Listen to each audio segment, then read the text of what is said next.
वैसे तो ये lecture comprehensive solution to UPSC यानी कि सीएसयू का पार्ट है, लेकिन लेटर मुगल्स का ये टॉपिक अपने आप में एक इंडिपेंडेंट और कंप्लीट टॉपिक है। इस सेशन को कवर करने के बाद आपको लेटर मुगल्स के बारे में पूरी जानकारी मिल जाएगी बैकग्राउंड के साथ। अगर ये लेक्चर आपको अच्छा लगता है और आप कोर्स एक्सेस करना चाहते हैं तो आप video.onlyis.in पर विजिट कर सकते हैं या फिर कांटेक्ट कर सकते हैं इस नंबर पे। Welcome to only IAS modern India यानी कि आधुनिक भारत में ये हमारा पहला लेक्चर है। आज के इस सेशन में हम बात करने वाले हैं लेटर मुगल्स यानी कि उत्तरवर्ती मुगल शासकों के बारे में। बात मुगलों की हो रही है तो एक बैकग्राउंड लेना ज़रूरी है। भारत में मुगल शासन की शुरुआत होती है 1526 एडी में, जब Babur first battle of Panipat में इब्राहिम लोदी को हरा देता है और उसके बाद भारत में मुगल शासन की शुरुआत करता है। इनिशियल फेज में जब मुगल शासन की शुरुआत होती है तो 6 शक्तिशाली शासक शासन करते हैं, जैसे कि बाबर, हुमायूं, अकबर, जहांगीर, शाहजहां और औरंगजेब। विस्तार से आप इनके बारे में मध्यकालीन भारत यानी कि मेडिवल हिस्ट्री में पढ़ते हैं। यहां पर आप इन नामों को एक बार फिर से रिपीट कर लीजिए ताकि ये आपके दिमाग में रहें, जैसे कि बाबर, हुमायूं, अकबर, जहांगीर, शाहजहां और औरंगजेब। यही इनका आने का क्रम भी है।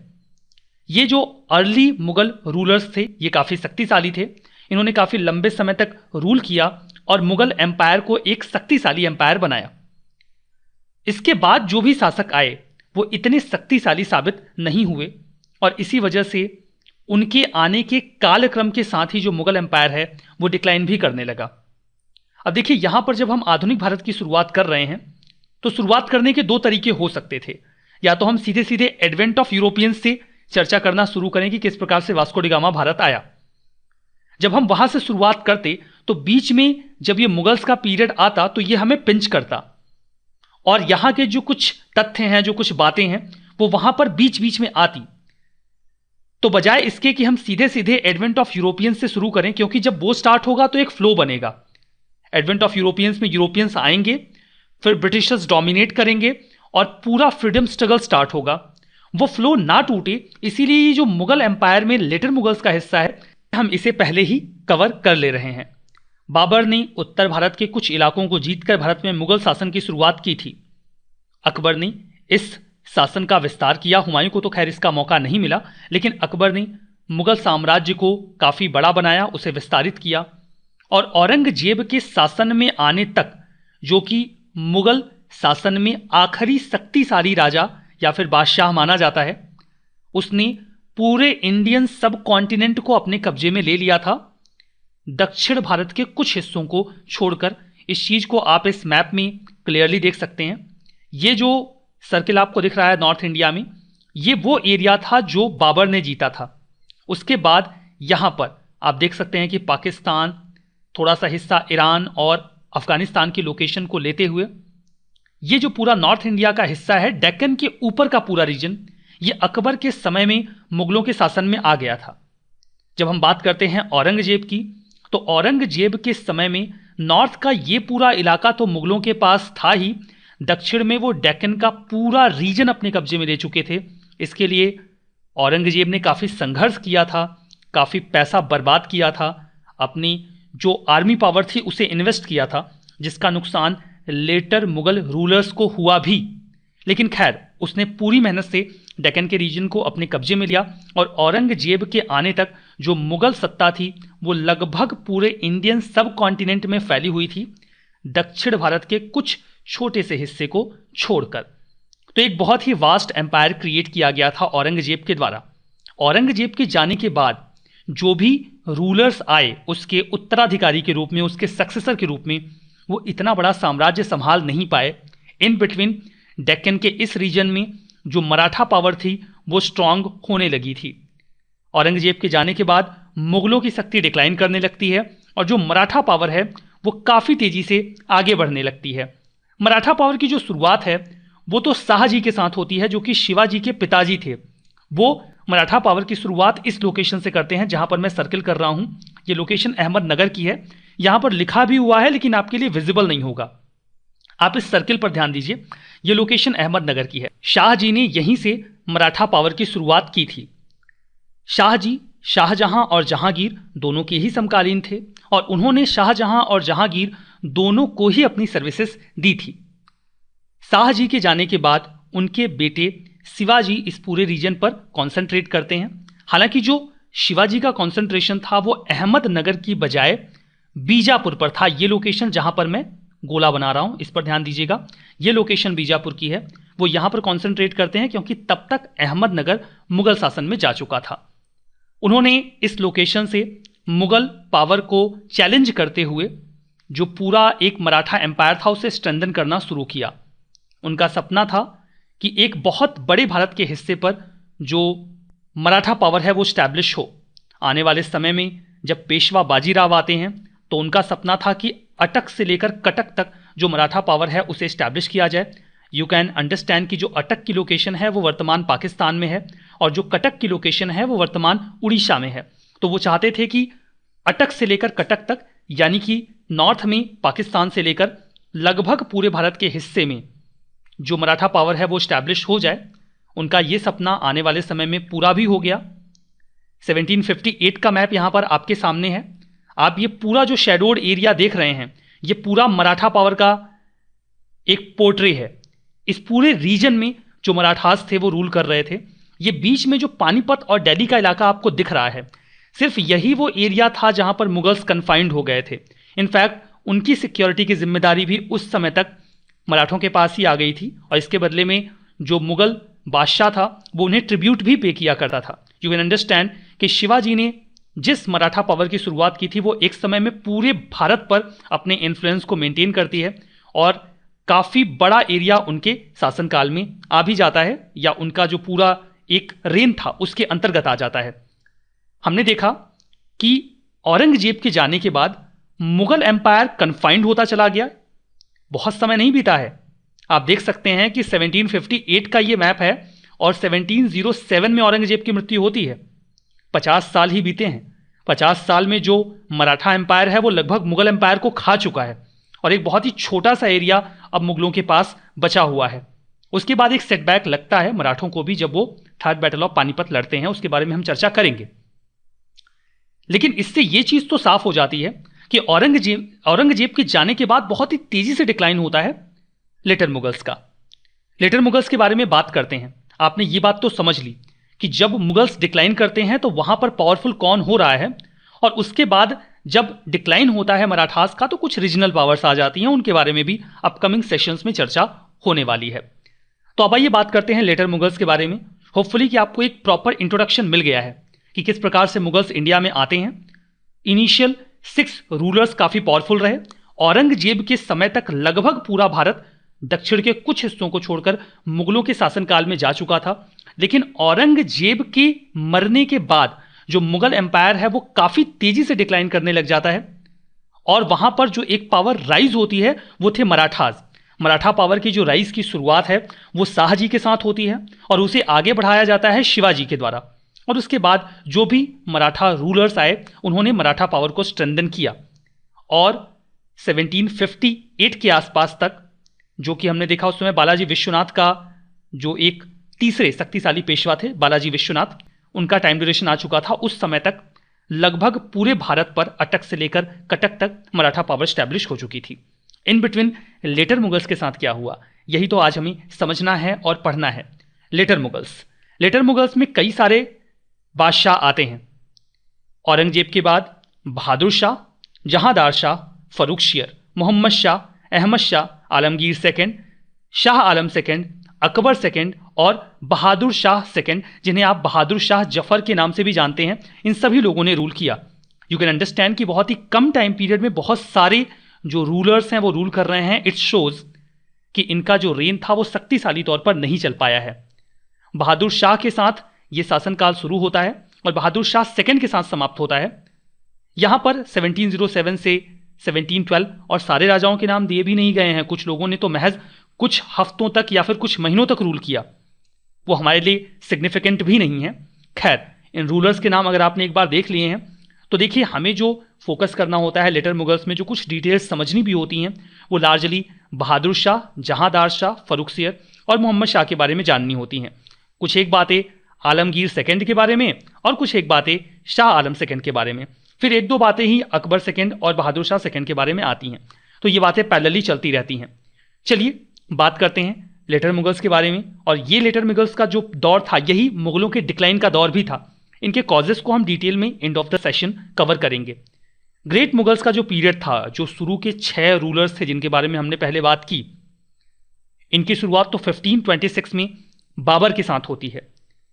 बाबर एक शक्तिशाली राज्य को स्थापित करता है और औरंगजेब की मौत तक ये साम्राज्य काफी शक्तिशाली बना रहता है। लेकिन इस शक्तिशाली साम्राज्य का अंत हो जाता है औरंगजेब के मरने के साथ ही। अंत इन द सेंस कि जो कुछ भी रूलर्स उसके बाद आते हैं वो इस एम्पायर को संभाल नहीं पाते हैं। औरंगजेब की मौत ने इंडियन हिस्ट्री में एक पूरे एरा को समाप्त कर दिया।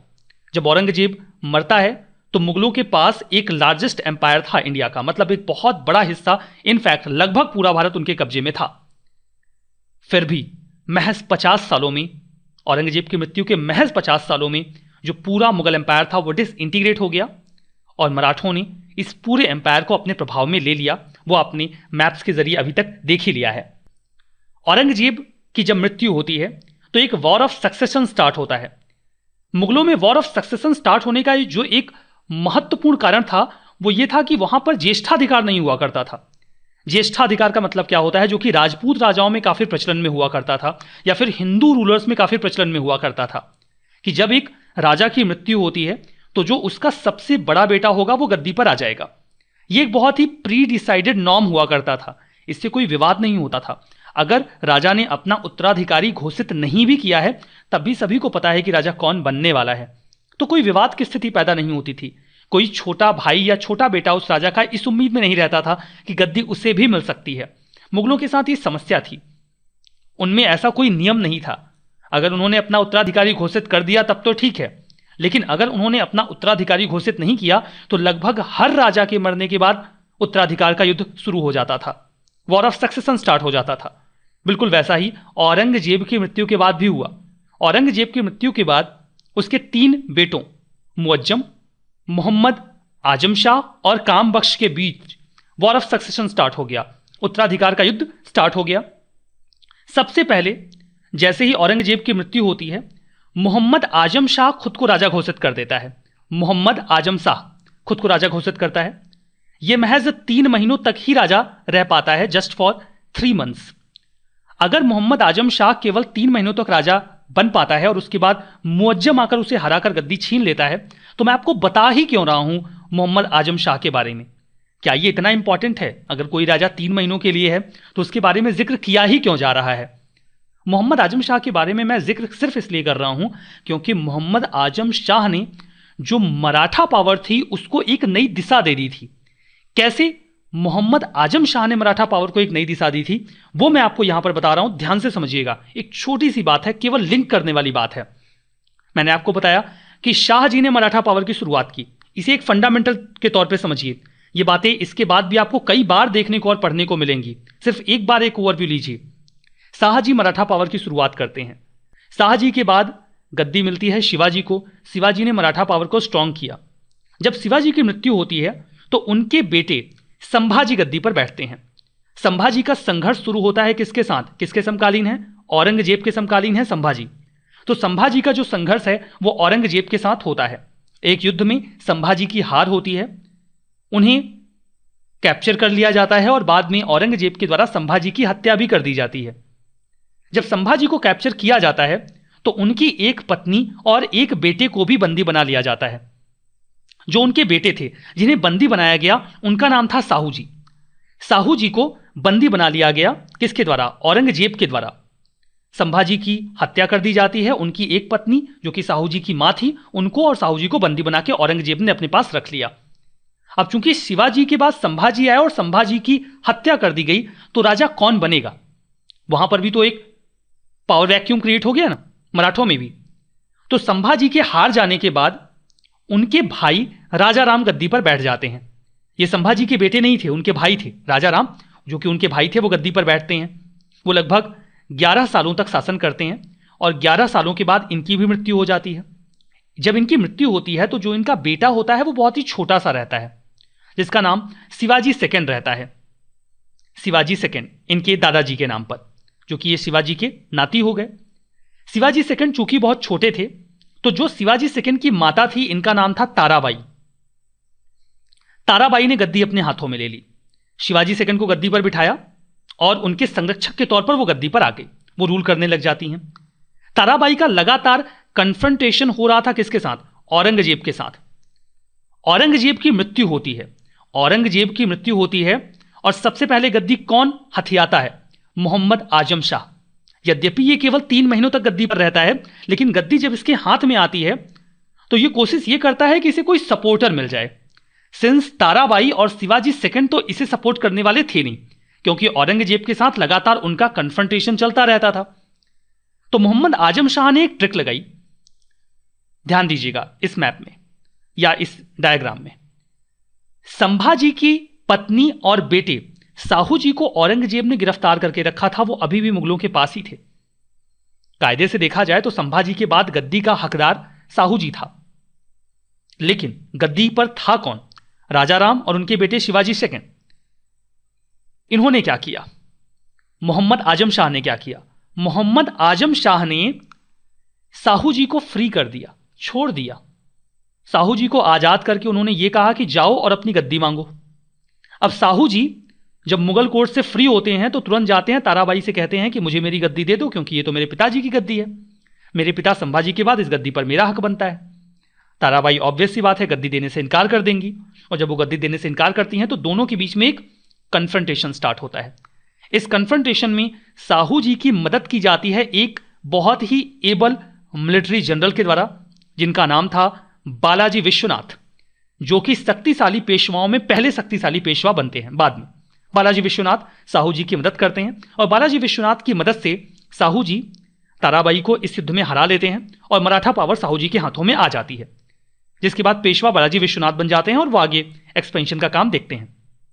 यहां पर जो मुगल थे उन्होंने भले ही साहू जी को छोड़ दिया था, लेकिन उन्होंने साहू जी को छोड़ने के बावजूद उनकी मां को नहीं छोड़ा था। वो अभी भी मुगलों के पास ही थी।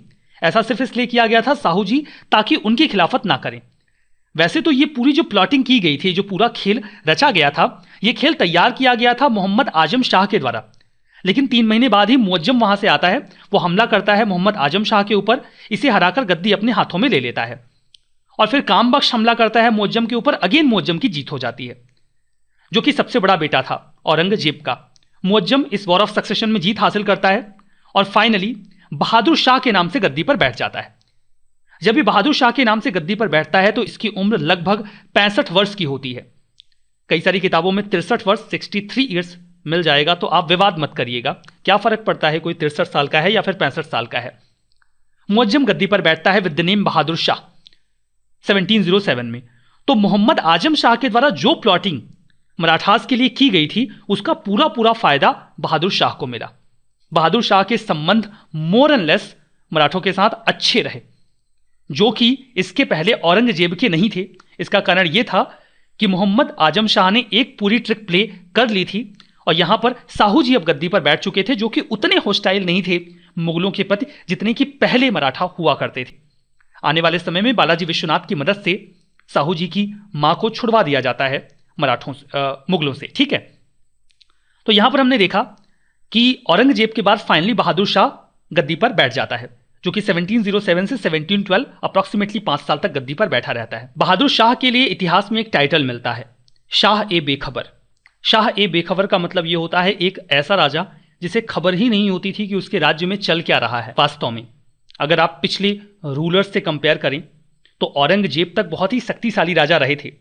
बहादुर शाह से भी यही उम्मीद की जा रही थी कि वो एक शक्तिशाली राजा के रूप में पूरे मुगल एम्पायर को संभालेगा। चूंकि वो एक बहुत ही ओल्ड एज पर्सन था, वो पूरे एम्पायर को अच्छी तरीके से संभाल पा नहीं रहा था। उसे पता ही नहीं चलता था कि उसके राज्य में चल क्या रहा है। दैट्स वाई उसे शाह बेखबर कहा जाता था। बहादुर शाह ने policy of compromise and conciliation start किया। उसने वॉर ऑफ सक्सेशन में जीत हासिल की थी। वो उलझना नहीं चाहता था कुछ लोगों के साथ लड़ाइयों में।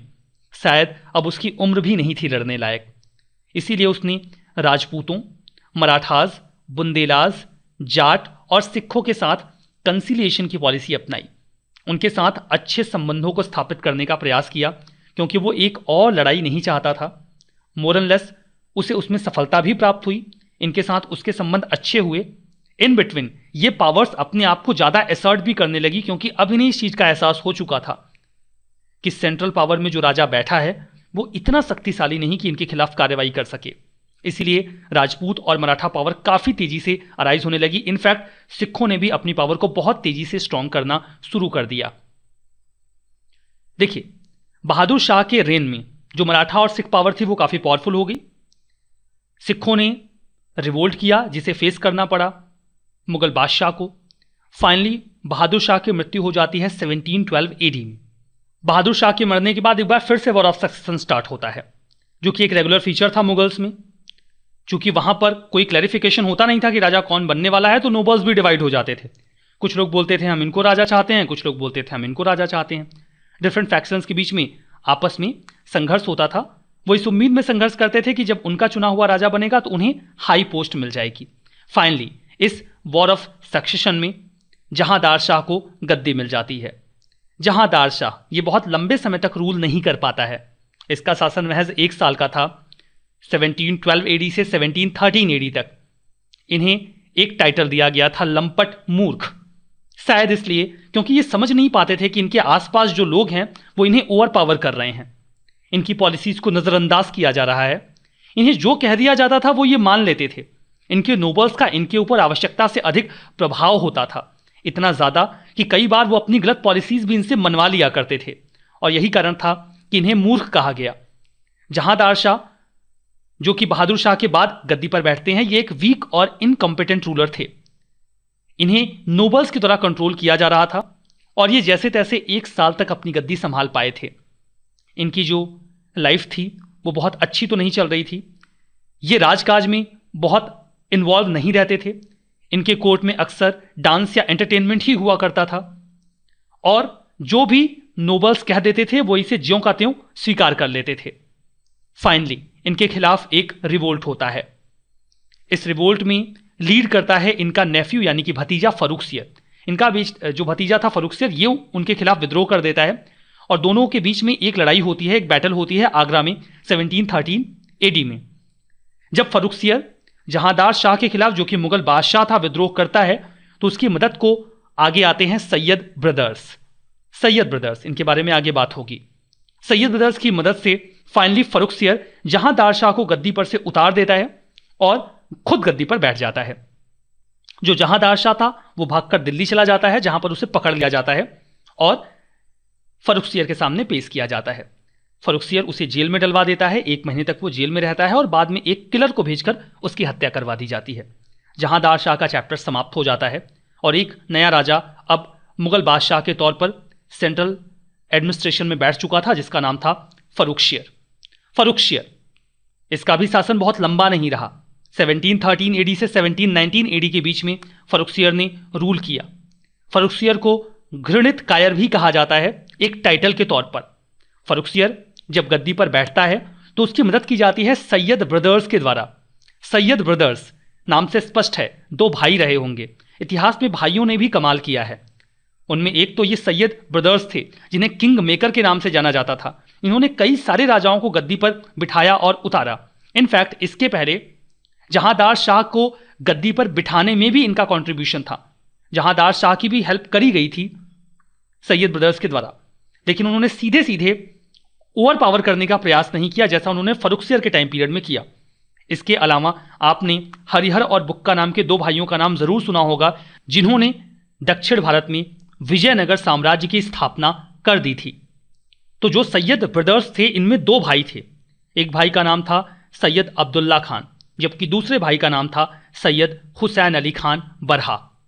ये दोनों ही बहुत ही स्ट्रांग एडमिनिस्ट्रेटर थे, बहुत अच्छा दिमाग लगाते थे। यही कारण था कि कुछ समय के लिए तो कौन मुगल बादशाह होगा वो यही डिसाइड करते थे। इसीलिए इन्हें पॉपुलरली किंग मेकर्स के नाम से भी जाना जाता था। सुल्तान या बादशाह निर्माता कह सकते हैं आप। रियल अथॉरिटी फर्रुखसियर के समय में भी इनके पास ही थी। फर्रुखसियर तो बस नाम का राजा था। 1717 में फर्रुखसियर ने ब्रिटिश ईस्ट इंडिया कंपनी के लिए एक फरमान भी जारी किया था। वो फरमान जिसके तहत उन्हें मुगल एम्पायर में, पूरे मुगल एम्पायर में कहीं भी फ्रीली ट्रेड करने का अधिकार मिल चुका था। इसके बदले में उन्हें महज 3,000 रुपए पर एनम पे करना होता था, जो कि न के बराबर था। एक तरीके से कहा जाए तो ये उनके लिए फ्री ही था। उन्होंने तो simply British east India company को कह दिया कि ये लो शाही फरमान और जाओ मजे करो। आखिर इतनी दयालुता का कारण था क्या? हुआ यह था कि फर्रुखसियर के पैर में एक बहुत बुरा घाव हो गया था। उस घाव को ठीक करने का प्रयास कई सारे वैद्य और हकीम बहुत लंबे समय से कर रहे थे, लेकिन कर नहीं पा रहे थे। ईस्ट इंडिया कंपनी में एक सर्जन हुआ करते थे, नाम था William Hamilton. East India company ने उनके क्योर के लिए विलियम हैमिल्टन को भेजा। वो मॉडर्न मेडिसिन के बारे में जानकारी रखते थे और उन्होंने बहुत अच्छी तरीके से फर्रुखसियर के उस घाव को क्योर कर दिया, जिससे फर्रुखसियर बहुत ज़्यादा खुश हो गया और उसने शाही फरमान पूरे ब्रिटिश ईस्ट इंडिया कंपनी के लिए जारी कर दिया। अब इस आधार पर बेवकूफ़ कहा जा सकता है फर्रुखसियर को, क्योंकि अगर विलियम हैमिल्टन ने उनके एक घाव को सही किया था तो वो विलियम हैमिल्टन को रिवार्ड दे सकते थे, उन्हें कोई उच्च पद दे सकते थे, खूब सारा पैसा दे सकते थे। लेकिन एक शाही फरमान दे देना, ये शाही फरमान बाद में बोन ऑफ कंटेंशन बन गया और जिसकी वजह से आगे चल के काफी विवाद भी हुआ, जिसके बारे में आपको आगे जानकारी मिलेगी भी। यहां पर जब फर्रुखसियर को ऐसा लगा कि ये सैयद ब्रदर्स उसे आवश्यकता से अधिक कंट्रोल कर रहे हैं, तो उसने उनके खिलाफ कॉन्स्पिरेसी रचने का प्रयास किया ताकि वो उनसे मुक्त हो सके। लेकिन इसकी जानकारी सैयद ब्रदर्स को लग गई। सैयद ब्रदर्स ने इसके पहले ही प्लॉटिंग कर ली थी।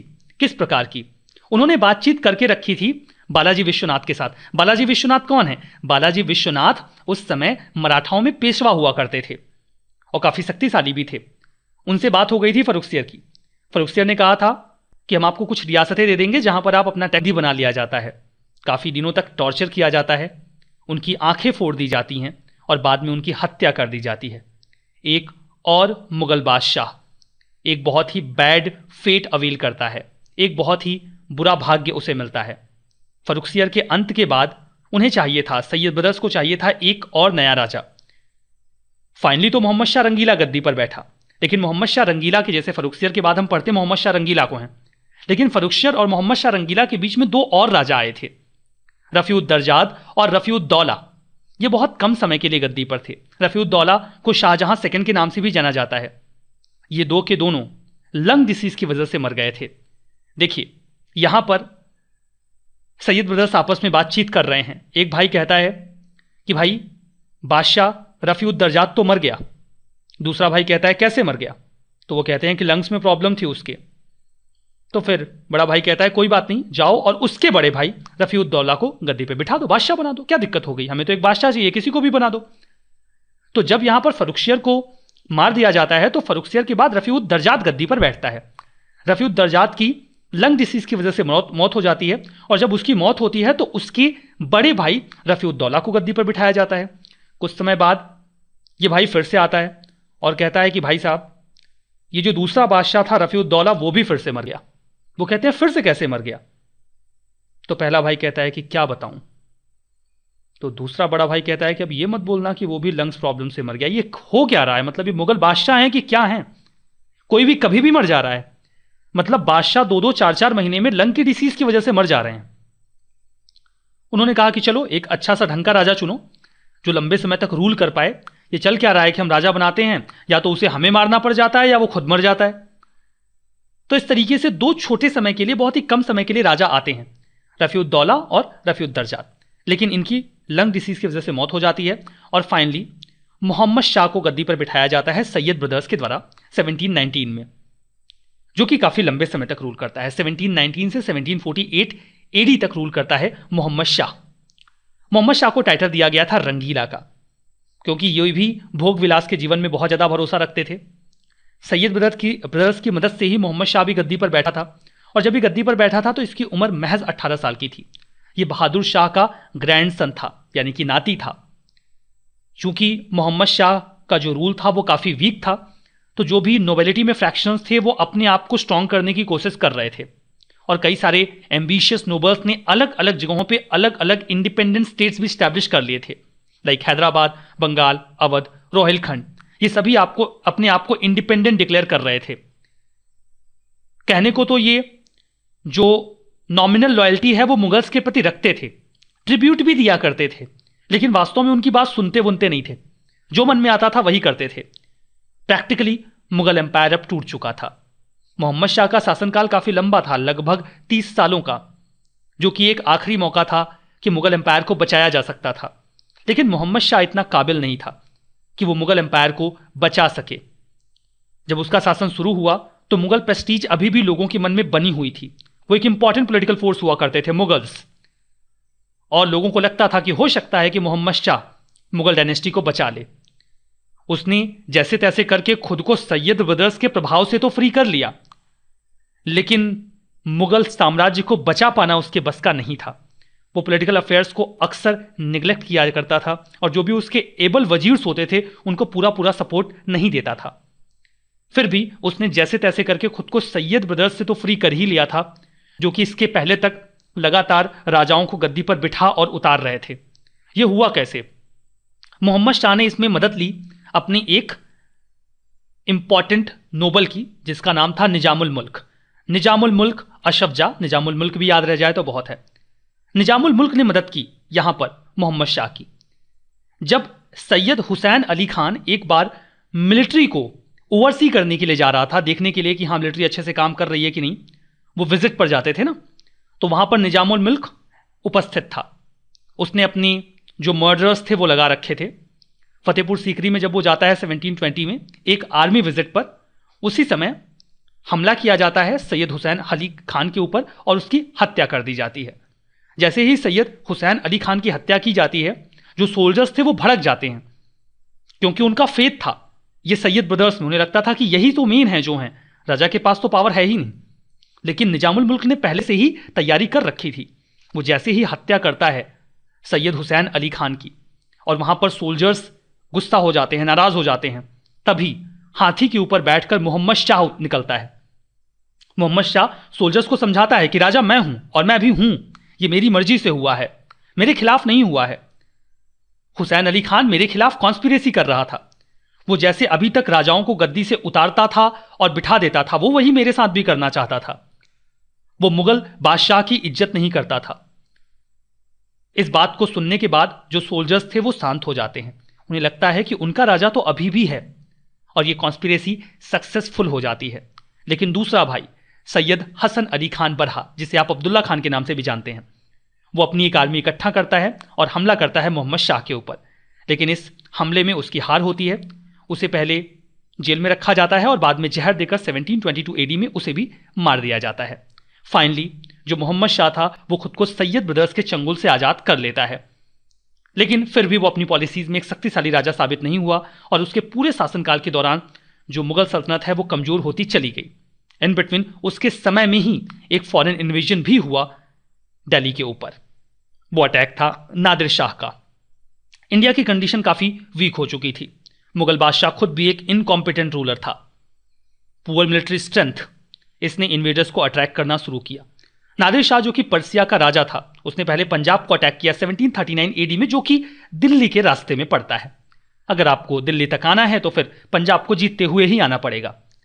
मोहम्मद शाह ने कन्फ्रंट करने की कोशिश की, लेकिन एज यूजुअल वो एक शक्तिशाली राजा नहीं था। उसे बहुत आसानी से हरा दिया गया नादिर शाह के द्वारा, जो कि एक शक्तिशाली सेना के साथ आया था, और मोहम्मद शाह को जेल में भी डाल दिया गया। नादिर शाह उसके बाद दिल्ली की ओर बढ़ता है। वो एक बहुत ही फेरोसियस इन्वेडर था, जहां भी जाता था कत्ले आम करता था। उसने बहुत बड़ी संख्या में मैसेकर स्टार्ट किया दिल्ली में। दिल्ली में मैसेकर स्टार्ट करने के कुछ कारण थे। वो दिल्ली में लूटपाट कर रहा था। इन बिटवीन एक अफवाह उड़ गई कि नादिर शाह मारा गया है। जैसे ही ये अफवाह उड़ी, नादिर शाह के सोल्जर्स में अफरा तफरी का माहौल आ गया, क्योंकि अब राजा नहीं रहा था। इस अफवाह के बाद जो दिल्ली के रेसिडेंट्स थे, उन्होंने नादिर शाह के सोल्जर्स को मारना शुरू कर दिया। कई सारे सोल्जर्स को जान से मार दिया गया। जब नादिर शाह को इस बात की जानकारी मिली तो उसने कहा कि दिल्ली में जो कोई भी दिखता है उसे जान से मार दिया जाए, और फिर एक कत्ले आम का दौर शुरू हुआ। 50 दिन से अधिक समय तक लोगों को खुले आम तलवारों से काट दिया गया। लगभग 30,000 लोगों को मारकर फेंक दिया गया। इतिहासकार बताते हैं कि उस समय स्थिति ऐसी थी कि आप दिल्ली की सड़कों पर नहीं जा सकते थे। इसलिए नहीं कि आपको जान से मार दिया जाएगा, इसलिए क्योंकि डेड बॉडीज की जो बदबू थी वो बहुत ज्यादा फैल चुकी थी। हर तरफ सिर्फ सड़ी हुई डेड बॉडीज की ही बदबू हुआ करती थी। एक बहुत बड़ा कत्लेआम नादिर शाह के द्वारा दिल्ली में किया गया। इन बिटवीन जब वो दिल्ली में आता है तो उसे कोहिनूर डायमंड और पिकॉक थ्रोन भी मिलता है, जो कि शाहजहां के समय से वहां पर हुआ करता था। वो उन दोनों को अपने साथ लेकर चला जाता है।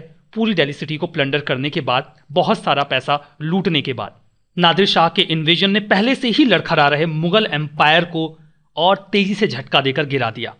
मुगल एम्पायर का डिसइंटीग्रेशन वैसे तो पहले से ही हो रहा था, लेकिन नादिर शाह के अटैक ने उसे और तेज कर दिया। मोहम्मद शाह का किंगडम अब महज दिल्ली और पानीपत के इलाकों तक ही रह गया था। फाइनली मोहम्मद शाह एक कमजोर शासक के रूप में 1748 में मर जाता है। मोहम्मद शाह के बाद कई सारे इनएफिशिएंट रूलर्स दिल्ली की गद्दी पर आते हैं, लाइक अहमद शाह, जो कि 1748 से 1754 तक गद्दी पर बैठता है। देन आलमगीर सेकंड, जो कि 1754 से 1759 के बीच में गद्दी पर बैठता है। और आलमगीर सेकंड के समय में ही East India Company battle of Plassey लड़ती है 1757 में, जिसमें वो सिराजुद्दौला को हरा देते हैं, जो कि बंगाल का नवाब होता है। इस पर आगे विस्तार से चर्चा होनी है, so don't worry about that. Alamgir second के समय की यह महत्वपूर्ण घटना है। फिर शाह आलम सेकंड गद्दी पर बैठता है। शाह आलम सेकंड जब गद्दी पर बैठता है, उसी समय एक अलायंस तैयार होता है ब्रिटिशर्स के खिलाफ, और बैटल ऑफ बक्सर होता है, जिसमें बंगाल, अवध और जो मुगल बादशाह थे, इन तीनों का अलायंस तैयार हुआ था। मुगल बादशाह जिसने अलायंस में पार्टिसिपेट किया था वो शाह आलम सेकंड ही था, लेकिन ये पूरा अलायंस ही हार जाता है ब्रिटिशर्स के खिलाफ।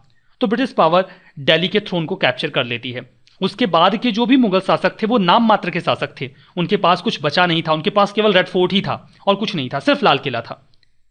शाह आलम सेकंड तक तो कम से कम दिल्ली और आसपास का इलाका था, लेकिन उसके बाद अब उनके पास केवल रेड फोर्ट ही बचा था।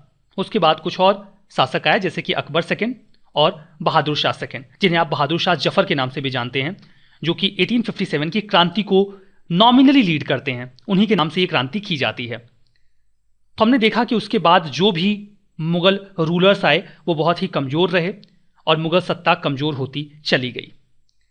इन बिटवीन अहमद शाह दुर्रानी या अहमद शाह अब्दाली का भी हमला हुआ। ये अहमद शाह दुर्रानी या अहमद शाह अब्दाली का जो ये अटैक था, ये 1761 में हुआ। अगर ये 1761 में हुआ तो यू कैन अंडरस्टैंड कि जो टाइम ड्यूरेशन था वो उस समय यहां पर शाह आलम सेकंड का था। शाह आलम सेकंड के समय में ही ये अटैक हुआ, जो कि 1759 से लेकर 1806 के बीच में रूल कर रहा है। ये दिल्ली की गद्दी पर था। चूंकि दिल्ली की गद्दी जो थी वो काफी कमजोर हो चुकी थी। जो उस समय शक्तिशाली सत्ता थी वो किसकी थी? मराठों की थी। मराठों की जो सत्ता थी वो उस समय तक अटक से लेकर कटक तक फैल चुकी थी। दिल्ली और पानीपत के रीजन में अभी भी जो मुगल बादशाह था वो रूल कर रहा था, लेकिन उसकी जो सिक्योरिटी की जिम्मेदारी थी वो भी मराठों ने ही अपने ऊपर ले रखी थी, और मुगल बादशाह मराठों को इसके बदले में ट्रिब्यूट भी दिया करता था। इन दैट केस जब अहमद शाह अब्दाली का अटैक होता है दिल्ली के ऊपर, तो दिल्ली को प्रोटेक्ट करने की जिम्मेदारी प्रैक्टिकली मराठों के ऊपर आ जाती है। अहमद शाह दुर्रानी, जो कि इसके पहले यानी कि 1761 में जब वो फाइनली अटैक करता है और मराठे उसके साथ कन्फ्रंट करते हैं, उसके पहले वो लगभग 8 बार इंडिया के ऊपर अटैक कर चुका था 1748 से लेकर 1767 के बीच में। जब नादिर शाह की हत्या कर दी जाती है कुछ उसके कॉन्स्पिरेटर्स के द्वारा, जो कॉन्स्पिरेसी करते हैं नादिर शाह के खिलाफ, उसके खुद के नोबर्स उसकी हत्या कर देते हैं। उसके बाद थोड़े थोड़े टाइम गैप पर कुछ लोगों ने उस पूरे रीजन को रूल करने का प्रयास किया। फाइनली अहमद शाह दुर्रानी या फिर अहमद शाह अब्दाली ने उस पूरे थ्रोन को अफगानिस्तान के अपने कब्जे में ले लिया, क्योंकि वो एक शक्तिशाली एडमिनिस्ट्रेटर था, शक्तिशाली मिलिट्री सोल्जर था या मिलिट्री कमांडर था। जब उसने अफगानिस्तान की सत्ता को अपने हाथों में लिया तो उसने आसपास के रीजन को इंक्लूडिंग इंडिया अपने प्रभाव क्षेत्र में लेने का काम शुरू कर दिया। 1747 में वो पावर में आता है अफगानिस्तान में। वो इंडस नदी को पार करते हुए लाहौर को अपने कब्जे में लेता है। फिर वो सिंध और पंजाब को भी अपने कब्जे में ले लेता है। सिंध और पंजाब के बाद अब उसका अटैक इंडिया के कुछ इंटीरियर पार्ट में होता है, लाइक दिल्ली, आगरा, मथुरा और वृंदावन। अब ये इसके टारगेट बन चुके थे। मुगलों ने तो अहमद शाह अब्दाली की जो सुज़ैरेंटी थी, सुज़ैरेंटी का मतलब होता है आधिपत्य, वो स्वीकार कर ही लिया था कि ठीक है, आप शक्तिशाली हैं, आइए ट्रिब्यूट लीजिए और जाइए। इनफैक्ट अहमद शाह अब्दाली ने अपने प्रभाव को बढ़ाने के लिए आलमगीर सेकंड का जो दिल्ली के थ्रोन पर आना था उसे भी सपोर्ट किया। ईस्ट इंडिया कंपनी ने भी अहमद शाह अब्दाली की पावर को एक्सेप्ट कर लिया था, बट इंडिया में कोई था जो अहमद शाह अब्दाली की इस पावर को एक्सेप्ट करने को तैयार नहीं था, और वो थे मराठा। मराठाज ने अहमद शाह अब्दाली के इस तरीके से नॉर्थ इंडिया पर अपने प्रभाव को बढ़ाने का जो दौर था उसका विरोध किया। अहमद शाह अब्दाली को काउंटर करने के लिए बालाजी बाजीराव, जो कि उस समय पेशवा हुआ करते थे, वो रघुनाथ राव को भेजते हैं कि आप जाइए और अफगानों को काउंटर करिए। रघुनाथ राव बहुत ही एबल कमांडर थे। उन्होंने तैमूर शाह, जो कि अहमद शाह अब्दाली का बेटा था और लाहौर, मुल्तान और कश्मीर का गवर्नर था, वो उसके ऊपर हमला करते हैं, उसे हराते हैं और उसे वहां से भगा भी देते हैं। इसके बाद लाहौर, मुल्तान और कश्मीर अब मराठास की पावर में आ गया। जब अहमद शाह अब्दाली को इस बात की खबर मिलती है तो उसे बहुत बुरा लगता है। वो मराठों से बदला लेना चाहता था। वैसे तो वो दिल्ली के थ्रोन पर कब्जा करने के बहाने से आया था, लेकिन जो उसका मेन टारगेट था वो मराठाज ही थे, क्योंकि वो मराठों से चिढ़ा हुआ था, क्योंकि उसके बेटे को यहां से मार के भगा दिया गया था। वो एक होली वॉर छेड़ देता है मराठों के खिलाफ। वो इसे एक नया एंगल देता है जिहाद का, और उसके बाद जो कुछ पश्तून और अदर ट्राइब्स थी वो भी उसे ज्वाइन कर लेते हैं। और इसी बैकग्राउंड में थर्ड बैटल ऑफ पानीपत लड़ा जाता है अहमद शाह अब्दाली और मराठों के द्वारा। अब यहां पर देखिए, जब थर्ड बैटल ऑफ पानीपत की तैयारी हो रही होती है तो अच्छा विकल्प तो यह था कि मराठे अपनी ओर से रघुनाथ राव को लड़ने के लिए भेजते। रघुनाथ राव एक बहुत ही एबल मिलिट्री कमांडर थे। दूसरी बात, उन्हें नॉर्थ इंडिया की बहुत अच्छी जानकारी थी। वो नॉर्थ इंडिया के राजाओं को समझते थे, वो एक अच्छा अलायंस तैयार कर सकते थे। लेकिन उस समय मराठों में जो पेशवा हुआ करते थे बालाजी बाजीराव, वो रघुनाथ राव को, जो कि बहुत ही एबल मिलिट्री कमांडर थे, उनको महज 20,000 सोल्जर्स लेकर जाने को कह रहे थे और बहुत कम पैसा दे रहे थे। ये सीन आपको पानीपत मूवी में भी देखने को मिल जाएगा अगर आपको कभी मौका मिले तो, जहां पर रघुनाथ राव साफ इनकार कर देते हैं। वो एक प्रैक्टिकल व्यक्ति थे, उन्हें पता था कि इतनी कम सेना के साथ वहां जाके नहीं लड़ा जा सकता। इन बिटवीन सदाशिवराव भाऊ वो सामने आते हैं। वो कहते हैं कि वो जाएंगे नॉर्थ इंडिया में, जो रूलर्स हैं उनके साथ अलायंस बनाएंगे, कुछ और सोल्जर्स इकट्ठा करेंगे और फिर हमला करेंगे। सदाशिवराव भाऊ वो एक बहुत ही एबल और ब्रेव मिलिट्री कमांडर थे, ये बात सच है। इनफैक्ट पानीपत मूवी में उन्हें एक हीरो की तरह पोर्ट्रे भी किया गया है, इसमें कहीं कोई दो राय नहीं है। वो पूरी बहादुरी के साथ अहमद शाह अब्दाली के खिलाफ लड़ते वक्त अपनी जान भी देते हैं। लेकिन यहां पर मराठों की गलती थी कि उन्होंने सदाशिवराव भाऊ को जाने दिया, बजाय इसके कि उन्हें रघुनाथ राव को भेजना चाहिए था। मूवी में ठीक है, मूवी में जो दिखा रहे हैं वो ठीक है, वो मूवी के हिसाब से आप देख लीजिए। लेकिन जो कैलकुलेटिंग मिस्टेक्स हुई हैं वो तो इतिहास में हैं और उन्हें आपको काउंट करना पड़ेगा। रघुनाथ राव को नॉर्थ इंडिया की जो समझ थी वो सदाशिवराव भाऊ को नहीं थी। उन्होंने मिस कैलकुलेशंस किए। उन्होंने जिन राजाओं को अपने साथ समझा, उन्होंने ही उन्हें युद्ध के मैदान में धोखा दिया, और इसी वजह से थर्ड बैटल ऑफ पानीपत में मराठों की हार होती है और मराठा पावर बहुत ज्यादा कमजोर हो जाती है। मराठा पावर के जो एबलेस्ट कमांडर्स थे, इंक्लूडिंग सदाशिवराव भाऊ, वो इस युद्ध में मारे जाते हैं। बालाजी बाजीराव को जब इस बात की खबर मिलती है तो वो इस शौक को बर्दाश्त नहीं कर पाते और महज 1 साल के भीतर उनकी भी जान चली जाती है, वो भी मर जाते हैं। अहमद शाह अब्दाली का जो इन्वेजन था उसने एक बार फिर से मुगल एम्पायर को कमजोर कर दिया, क्योंकि मुगल एम्पायर को ही तो प्रोटेक्ट करने मराठास गए हुए थे। हालांकि अहमद शाह अब्दाली का जो मेन टारगेट थे वो मराठा ही थे। दिल्ली की जो बादशाहत थी उसमें दम कहां बचा था, मुगल एम्पायर में अब दम था नहीं। लेकिन चूंकि यहां पर जिम्मेदारी मराठों के ऊपर थी कि वो जो मुगल एम्पायर है उसको प्रोटेक्ट करें। इनफैक्ट वहां पर चर्चा यह भी हुई कि हमें क्या जरूरत है मुगल एम्पायर को प्रोटेक्ट करने के लिए जाने के लिए, अहमद शाह अब्दाली तो दिल्ली पर कब्जा करने आ रहा है। तो ये कहा गया कि नहीं, अगर वो दिल्ली पर कब्जा करेगा तो वापस अटैक मराठों के ऊपर भी करेगा ही, तो क्यों ना उसे पहले ही कन्फ्रंट किया जाए। प्लस आपने कई सारे और स्टेट्स को सिक्योरिटी की गारंटी दी है। अगर आप दिल्ली को प्रोटेक्ट करने के लिए नहीं जाएंगे तो आपका फेथ भी तो कम हो जाएगा ना, कि मराठे गारंटी तो सिक्योरिटी की देते हैं लेकिन आते नहीं है बचाने के लिए। इसी वजह से मराठास पार्टिसिपेट करते हैं थर्ड बैटल ऑफ पानीपत में, और ये उनके लिए बहुत ही डिवास्टेटिंग साबित होता है। उसके बाद हम देखते हैं कि शाह आलम सेकंड जो है वो एक अलायंस बनाकर कन्फ्रंट करता है ब्रिटिशर्स के साथ बैटल ऑफ बक्सर में, और इसमें शाह आलम सेकंड की भी हार हो जाती है और जो मुगल बादशाह का पद था वो एकदम नॉमिनल सा रह जाता है। उनका अधिकार क्षेत्र अब उसके बाद केवल लाल किले तक ही रह जाता है। बैटल ऑफ बक्सर में हारने के बाद बंगाल, बिहार, उड़ीसा की दीवानी अब ईस्ट इंडिया कंपनी के पास आ जाती है। उसके बाद कंपनी इस पूरी रीजन में रेवेन्यू कलेक्ट करने लग जाती है। मुगल अथॉरिटी अब बस नाम मात्र की रह जाती है। मुगल रूल औपचारिक रूप से समाप्त हो जाता है। उसके बाद जो भी राजा रहे वो नाम मात्र के ही रहे। फाइनली बहादुर शाह जफर, जो कि 1857 की क्रांति को नॉमिनल तौर पर लीड करते हैं। जब ये पूरी क्रांति असफल हो जाती है तो उन्हें रंगून डिपोर्ट कर दिया जाता है ईस्ट इंडिया कंपनी के द्वारा, और वो एक ऐसे मुगल बादशाह बन जाते हैं जिन्हें अपने पुरखों की जमीन पर मौत भी नसीब नहीं होती है। इस तरीके से जो मुगल्स थे वो पूरी तरीके से डिक्लाइन कर जाते हैं। तो मुगल्स के डिक्लाइन का ये दौर आपने समझ लिया। अब आइए बात करते हैं कि मुगल्स के डिक्लाइन के कारण थे क्या। अगर आपको सीधे सीधे मेंस में आंसर्स फ्रेम करने हो तो आप ये काम कैसे करेंगे कि मुगल्स के डिक्लाइन के क्या कॉजेस थे। यहां पर 8 पॉइंट्स हैं जिन पर हमें चर्चा करनी है। पहला, पॉलिसीज ऑफ औरंगजेब। दूसरा, वॉर्स ऑफ सक्सेशन। तीसरा, वीक सक्सेसर्स आफ्टर औरंगजेब। चौथा, डिग्रेडेशन ऑफ नोबल्स। पांचवां, मिलिट्री वीकनेस। छठा, इकोनॉमिक रीजंस या इकोनॉमिक वीकनेस। सातवां, size of empire and emergence of regional states. और आठवां, इन्वेजन्स। सबसे अच्छी बात यह है कि मैंने आपको एक बात कही थी कि जो स्टोरीज होती हैं वो अपने आप में फैक्ट्स और पॉइंटर्स को समेट के रखती हैं।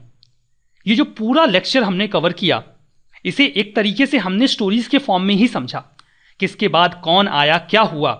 लेकिन इन पॉइंटर्स को देखकर अब आपको आइडिया लग रहा होगा कि इसमें ऑलमोस्ट वही बातें आने वाली हैं जो हम ऑलरेडी कवर कर चुके हैं या पढ़ चुके हैं। तो जो इतिहास है वो कहानियों में है, आपको कहानियां पता हैं और आप थोड़ा सा समझ रखते हैं, कॉम्प्रहेंसिव वे में पॉइंटर्स निकालना जानते हैं, तो आपको समस्या नहीं होगी। वही बातें अब आपको मिलेंगी, कुछ नया नहीं मिलने वाला है, सारी बातें वही हैं, बस उन्हें अलग तरीके से असेंबल किया गया है थोड़ा ध्यान से, ताकि आप अच्छी तरीके से उसे लिख भी सकें। अब हम बात करते हैं पॉलिसीज ऑफ औरंगजेब के बारे में। देखिए, औरंगजेब ने मुगल एम्पायर को एक्सपेंड करने का जो दौर था वो काफ़ी तेजी से शुरू किया, और उसके समय में जो मुगल एम्पायर था वो अपने जेनिथ पर भी पहुंच गया था। लगभग पूरा इंडियन सब कॉन्टिनेंट उनके हाथों में आ चुका था। जो मुगल एम्पायर था वो काफ़ी वास्ट हो चुका था। उनकी जो एग्रेसिव वॉरफेयर पॉलिसीज थी उससे मुगल एम्पायर धीरे धीरे डिक्लाइन करने लगा। औरंगजेब इस चीज को रियलाइज नहीं कर पाया कि जो इतना बड़ा मुगल एम्पायर है ये बिना विलिंग लोगों के सपोर्ट के नहीं चल पाएगा। मतलब अकबर ने भी अपने समय में इस एम्पायर को बहुत बड़ा बनाया था, लेकिन इस बड़े एम्पायर को जो रीजनल रूलर्स थे उनका सपोर्ट था। औरंगजेब ये सपोर्ट गैदर नहीं कर पाया। उसके रिलीजियस परसिक्यूशन की पॉलिसी की वजह से, जो धार्मिक असहिष्णुता की पॉलिसी थी उसकी वजह से उसने राजपूतों का सपोर्ट खो दिया। राजपूत जो कि मुगल एम्पायर की बैकबोन हुआ करते थे, राजपूतों ने हमेशा मुगलों की लड़ाइयां लड़ी और मुगल पावर को स्ट्रांग किया। उन राजपूतों का सपोर्ट अब औरंगजेब को नहीं था। इसके अतिरिक्त सिख, मराठा, जाट ये सभी अब मुगल एम्पायर के दुश्मन बन चुके थे। जब तक औरंगजेब गद्दी पर था तब तक तो वो इन पावर्स को कंट्रोल कर ले जा रहा था, लेकिन औरंगजेब के गद्दी से जाने के बाद कोई ऐसा राजा था नहीं जो इनके कन्फ्रंटेशन को फेस कर पाता। औरंगजेब ने एक दुश्मनी तैयार कर दी और उस दुश्मनी को आने वाले समय में कोई हैंडल नहीं कर पा रहा था। आपको एक जनरल लाइफ का एग्जाम्पल देता हूं। एक फ्रस्ट्रेटेड बेटे ने अपने पिता से पूछा कि आखिर आपने अपने जीवन में किया ही क्या है। तो उसके बूढ़े पिता ने जवाब दिया कि तुम यहां से 20 किलोमीटर दूर तक रात को 12 बजे चले जाना, तुम्हें कोई दिक्कत नहीं होगी, तुम्हें कोई परेशान नहीं करेगा, तुम्हें कोई जान से मारने का प्रयास नहीं करेगा। That is what I earned in my life. यह वो चीज है जो मैंने अपने जीवन में कमाई है। उसके बेटे को इस चीज का महत्व तो समझ में आया नहीं।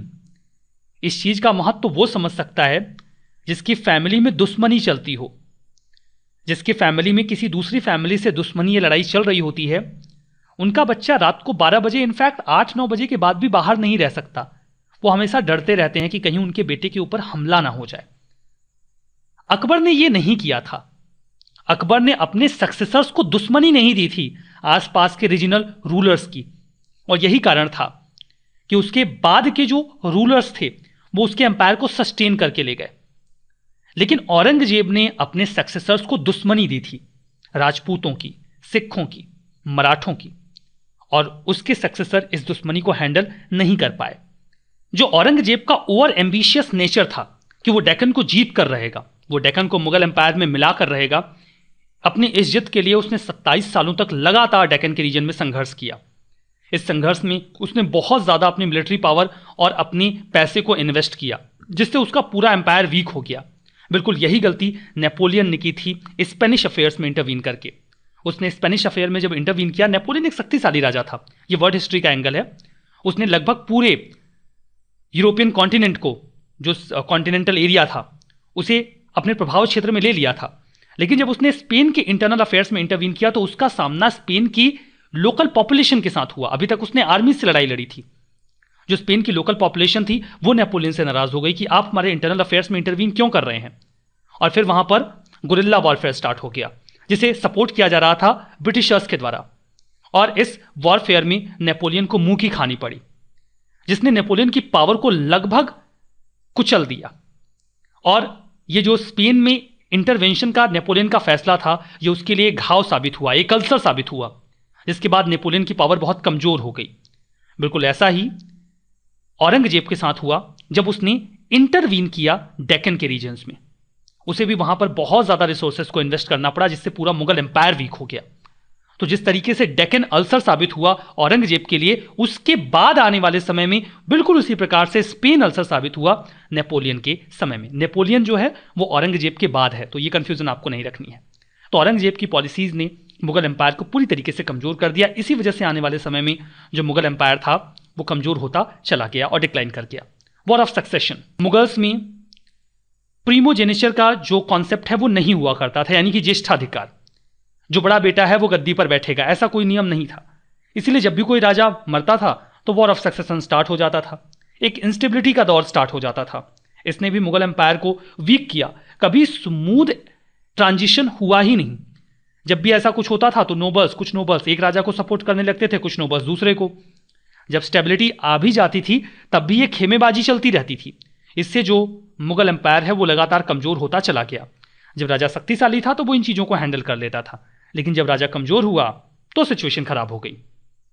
तीसरा, weak successor after Aurangzeb, Aurangzeb के जाने के बाद कमजोर उत्तराधिकारी। औरंगजेब बहुत ही शक्तिशाली राजा था, वो एक अच्छा एडमिनिस्ट्रेटर था, उसने एडमिनिस्ट्रेशन को बहुत ही पावरफुली रन किया। उसकी पॉलिसीज या डिप्लोमेसी काफी इफिशिएंसी के साथ इंप्लीमेंट हो रही थी। लेकिन उसके बाद जो भी रूलर्स आए वो उसके जैसे नहीं थे। वो रिलक्टेंट थे, वीक थे और लग्जरीज में इन्वॉल्व रहते थे। वो विलासितापूर्ण जीवन जिया करते थे, मौज मस्ती में रहा करते थे। इससे जो पूरा राज्य था वो कमजोर होता चला गया। बहादुर शाह वन जो गद्दी पर बैठा वो बहुत ही ज्यादा बूढ़ा था, इतना बूढ़ा कि वो एम्पायर को वो स्टन नहीं दे सकता था जो एक रूलर उस समय जरूरी था उस एम्पायर के लिए। मोहम्मद शाह, जिसे हम रंगीला के नाम से जानते हैं, वो अपनी लेविश लाइफस्टाइल में ही लगा रहता था। वो बस नाच गाने और मनोरंजन में ही व्यस्त रहता था।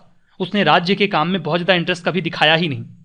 कई सारे बैटल्स मोहम्मद शाह के समय में हुए, आलमगीर के समय में हुए, शाह आलम के समय में हुए, लेकिन वो कभी भी इसमें शक्तिशाली तरीके से ओवरकम नहीं कर पाए। उनमें विजन की, कंसोलिडेशन कैपेसिटी की और रीजनल पावर को काउंटर करने की कैपेबिलिटी नहीं थी, विजन नहीं था।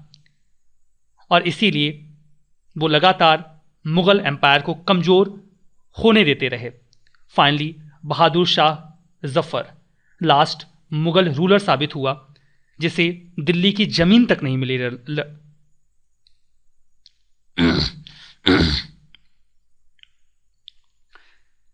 जिसे मरने के लिए दिल्ली की जमीन तक नहीं मिली। उसकी मौत रंगून में होती है। Point number 4, degradation of nobles. जैसे जैसे राजा की लाइफ स्टाइल खराब होती गई वैसे ही नोबल्स की लाइफ स्टाइल भी खराब होती गई। उन्हें लगा जब राजा को ही किसी बात की चिंता नहीं तो हम क्यों टेंशन लें। वो काफी लंबे समय तक प्रिविलेज में रहे थे। जब राजा ने लेविश लाइफ स्टाइल अपनाई तो नोबल्स ने भी उसे फॉलो किया। नोबल्स भी अब गैम्बलिंग, अल्कोहल ड्रिंकिंग में इन्वॉल्व हो गए। एक समय था जब राजा कमजोर होता था तो नोबल्स सत्ता को संभाल लेते थे। जैसे कि बैरम खान ने अकबर को एक बहुत ही शक्तिशाली राज्य दिया। आसफ खान ने, जो कि शाहजहां का वजीर हुआ करता था, उसने पूरे एम्पायर को एक हाथ से थाम कर रखा था। अब ऐसे नोबल्स नहीं बचे थे जो राजा के कमजोर होने पर पूरे एम्पायर को थाम सकते हों या उसे शक्तिशाली बना सकते हों। लेटर मुगल्स के पास शक्तिशाली नोबल्स नहीं थे। जो थे वो बहुत ज़्यादा इनकॉम्पिटेंट थे या फिर वो स्वार्थ सिद्धि में लगे रहते थे। यही कारण था कि एम्पायर को संभालने वाला अब कोई नहीं बचा था, ना तो राजा और ना ही कोई शक्तिशाली noble. Point number 5, military weakness. किसी राज्य के पास अगर शक्तिशाली सेना है तो वो जैसे तैसे अपने राज्य को संभाल ही लेता है। मुगलों के पास अब वो भी नहीं बचा था। फ्यूडल सिस्टम हुआ करता था मुगल एम्पायर के समय में। मनसबदार हुआ करते थे। मनसबदारों के पास सेना हुआ करती थी। जो एक पूरा एम्पायर था उसे कई सारे रीजन्स में डिवाइड किया जाता था और जागीरों को बांट दिया जाता था। मनसबदार तैयार किए जाते थे जो कि एक तरीके की रैंक हुआ करती थी। मनसबदारों से कहा जाता था कि आप इतने जात और इतने सवार रखेंगे, यानी कि उन्हें कुछ घोड़े और कुछ सोल्जर्स रखने होते थे। वो घोड़े और सोल्जर्स हैंडल करने की जिम्मेदारी भी उन मनसबदारों के पास ही होती थी। जब राजा किसी युद्ध में जाता था तो वो उस मनसबदार को सम्मन करता था कि अपने घोड़ों और अपनी सोल्जर्स के साथ युद्ध में पार्टिसिपेट करने आ जाओ, और वो आ जाते थे। जब तक राजा शक्तिशाली था तब तक ये मनसबदार राजा के कंट्रोल में थे। लेकिन जब राजा वीक हुआ तो ये मनसबदार अब महत्वाकांक्षी हो गए और राजा के कंट्रोल के बाहर हो गए। दिक्कत वाली बात यह थी कि जो सेना, जो घुड़सवार राजा के पास, जो मनसबदार के पास हैं, वो मनसबदार के प्रति लॉयल होते थे, ना कि राजा के प्रति। तो अगर मनसबदार राजा के प्रति लॉयल नहीं रह गया तो सेना की लॉयल्टी तो अपने आप ही चली गई। यह एक महत्वपूर्ण समस्या रही जिसने मुगलों की मिलिट्री पावर को वीक कर दिया। मुगल आर्टिलरी पावर, जो उनकी तोपखाना की पावर थी, वो अब आउटडेट हो चुकी थी। जो गुरिल्ला वॉरफेयर टैक्टिक्स मराठास अपना रहे थे वो उसमें इनफेक्टिव थी, क्योंकि वो तो छुप के लड़ाई लड़ते थे। गुरिल्ला टैक्टिक एक ऐसी टैक्टिक होती है जिसमें लड़ाई करने वाले जो लोग होते हैं वो पेड़ों पर, खड्डों में, किसी भी जगह पे छुपे रहते हैं, अचानक से हमला करते हैं, मार काट करके वापस से चले जाते हैं। और इस तरीके की किसी भी टैक्टिक में जो तोप खाने थे वो सक्सेसफुल साबित नहीं हो सकते थे, जो कि मुगल पावर हुआ करते थे। अगर आपको याद हो तो बाबर इब्राहिम लोदी के खिलाफ युद्ध लड़ पाया था, जीत पाया था। इसमें उसकी आर्टिलरी का एक बहुत ही इंपॉर्टेंट रोल था, उसके तोपों का एक बहुत इंपॉर्टेंट रोल था। देखिए, इंडिया में जो तोप खाने का इस्तेमाल था, तोपों का इस्तेमाल था, वो तो बाबर ने किया, नो डाउट। लेकिन ऐसा नहीं कि गन पाउडर का इस्तेमाल भी बाबर ने ही किया था। उसने तोप खानों का इस्तेमाल तो किया था, लेकिन इंडिया में गन पाउडर का इस्तेमाल उसके पहले ही हो चुका था। गन पाउडर के इस्तेमाल के जो एविडेंसेस मिलते हैं वो दक्षिण भारत में बहमनी किंगडम में मिलते हैं, सुल्तान मोहम्मद शाह बहमनी के समय में। ऐसे एविडेंसेस हैं कि सुल्तान मोहम्मद शाह बहमनी के समय में गन पाउडर का इस्तेमाल युद्ध में किया जाता था। यद्यपि उसके पहले भी विजयनगर साम्राज्य में और बहमनी साम्राज्य में ऐसी आशंका जताई जाती है कि जब युद्ध होता था तो गन पाउडर का इस्तेमाल किया जाता था। लेकिन जो एविडेंसेस हैं वो बहमनी किंगडम में मिलते हैं। तो अगर आपके दिमाग में कुछ ऐसा है कि बाबर के आने के बाद गन पाउडर का इस्तेमाल हुआ तो गलत है, क्योंकि गन पाउडर का इस्तेमाल उसके पहले ही बहमनी किंगडम में हो चुका था। यस, बाबर के आने के बाद तोप खाने का बहुत ही वाइड स्केल पे जो इस्तेमाल है वो स्टार्ट हुआ था। सोल्जर्स के साथ दिक्कत यह थी कि सोल्जर्स को सेंट्रल एशियन रीजन से बिना किसी लॉयल्टी चेक के हायर कर लिया जाता था। अगर कोई सोल्जर यहीं का है तो वो, अगर उसके पास कुछ लड़ने का कारण नहीं है, तब भी एक कारण तो ये रहता ही है कि वो अपनी जमीन अपने राजा के लिए लड़ रहा है। अब आप सेंट्रल एशिया से कोई सोल्जर लेकर आ रहे हैं, उसकी कोई लॉयल्टी नहीं होती है। पैसे मिलेंगे तो लड़ेगा, नहीं तो नहीं लड़ेगा।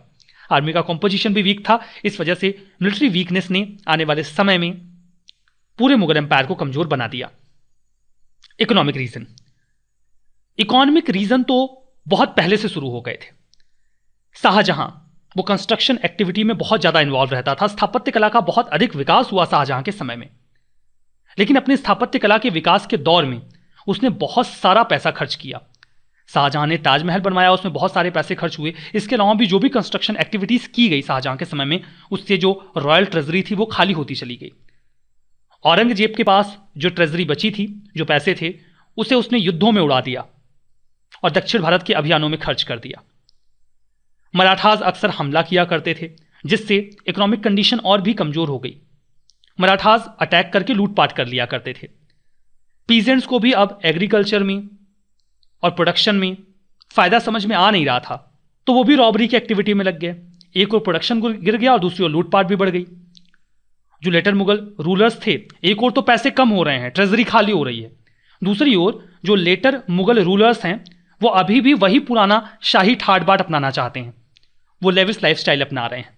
ट्रेजरी के ऊपर और भी स्ट्रेस बढ़ता जा रहा है। पैसे इतने खत्म हो गए थे कि सोल्जर्स को सैलरीज तक नहीं दी जा पा रही थी। वो कई महीनों तक बिना पे के काम कर रहे थे। कोई कितने दिन तक करेगा। जागीरदार्स अब लोन तक देने को तैयार नहीं थे। कई बार तो ऐसा हुआ कि जो महल की चीजें थी उन्हें बेचकर सोल्जर्स को सैलरी पे की गई। ये जो पुअर फाइनेंशियल स्टेट था वो मुगलों के डाउनफॉल का एक बहुत ही इंपॉर्टेंट कॉज बन गया। Point number 7, size of empire and emergence of regional states. Aurangzeb ने एक बहुत बड़ा एम्पायर तैयार किया था, लेकिन जो उसके बाद रूलर्स आए वो उसे संभाल नहीं पाए। जो लोकल नोबल्स थे उन्होंने भी रेबल करना शुरू कर दिया। मराठास भी अपनी टेरिटरी का एक्सपेंशन चाहते थे। कई सारे जो लोकल टेरिटरीज थे उन्होंने खुद को आज़ाद घोषित करना शुरू कर दिया, लाइक बंगाल, हैदराबाद, राजपूत, अवध, मराठास, मैसूर, ये सब खुद को आज़ाद घोषित करने लगे।